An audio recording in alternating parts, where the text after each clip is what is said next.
لكم مشاهدينا واهلا بكم الى النشره الجويه بصوره الساعه لنهار اليوم. الاجواء مستقره مع سماء صافيه عموما. غدا باذن الله من المرتقب ان يكون الطقس حارا بالمناطق الداخليه لسوس بداخل الاقاليم الجنوبيه بالجنوب الشرقي وبسهول الداخليه الشماليه والوسطى، كما يتوقع نزول قارات او نزول زخات مطريه متفرقه مصحوبه بعواصف رعديه بمرتفعات الاطلس المتوسط ومناطقه المجاوره. درجات الحراره الدنيا ستصل مقاييسها الى 10 درجات ببلمان والرباط، 12 درجه بإفران وتطوان، 16 درجه ستسجل بمدينه طنجه، 15 درجه بالناظور، 19 درجه ستسجل بتازا. خلال الظهيره مرتقبه 40 درجه كحراره القصوى بسطات، 37 درجه بخريبكا، 38 درجه ستسجل بكل من وزان، فاس ومكناس، 36 درجه مرتقبه بتونات والعرائش، و35 درجه ستسجل بوجده. بوسط المملكه يرتقب تكون خلايا غير مستقرة خلال الظهيرة بمرتفعات الأطلس الكبير وسفوحه الجنوبية الشرقية، ستعطي زخات مطرية متفرقة وعواصف رعدية. درجات الحرارة الدنيا ستصل مقاييسها إلى 16 درجة ببني ملال، 18 درجة بالراشدية وآسفي، 22 درجة ستسجل بتارودانت، و21 درجة بمراكش.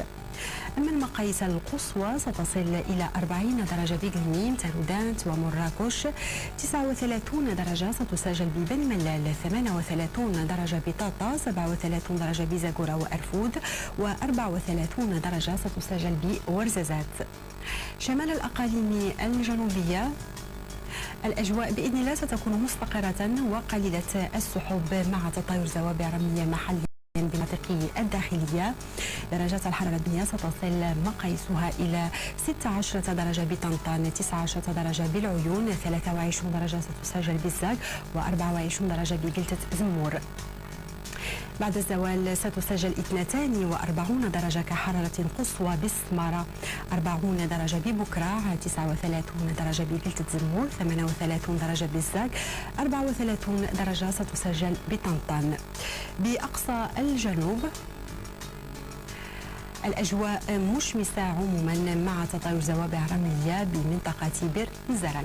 درجات الحرارة الدنيا ستصل إلى 18 درجة بالقويرة والدخلة، 19 درجة ببير نزران، و22 درجة ستسجل بأوسرد. بعد الزوال ستسجل 39 درجة بأوسرد، 38 درجة ببير نزران، و24 درجة متوقعة بالقويرة. أما حالة البحر سيكون هادئ بالمتوسط، هادئ إلى قليل هيجان بسواحل البوغاز، وسيكون قليل الهيجان إلى هائج على طول السواحل الأطلسية.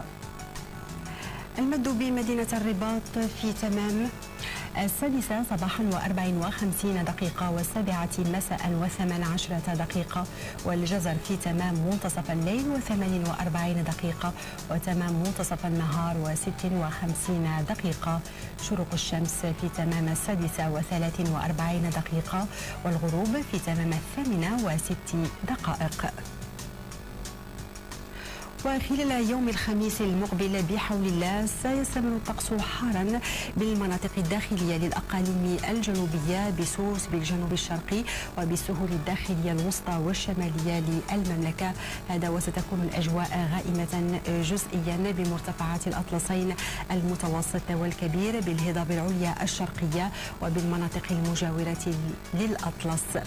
توقعات الطقس إلى غاية يوم الثلاثاء القادم: يرتقب تكون سحب ركامية وغير مستقرة خلال الظهيرة بمرتفعات الأطلس ومناطقه المجاورة، فيما يرتقب أن تسجل درجات الحرارة بعض الانخفاض ابتداء من يوم السبت.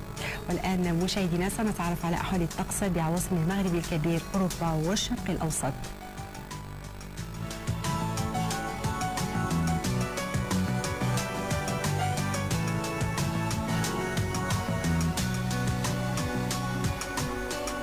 نشكركم على طيب المتابعة مشاهدينا، إلى اللقاء.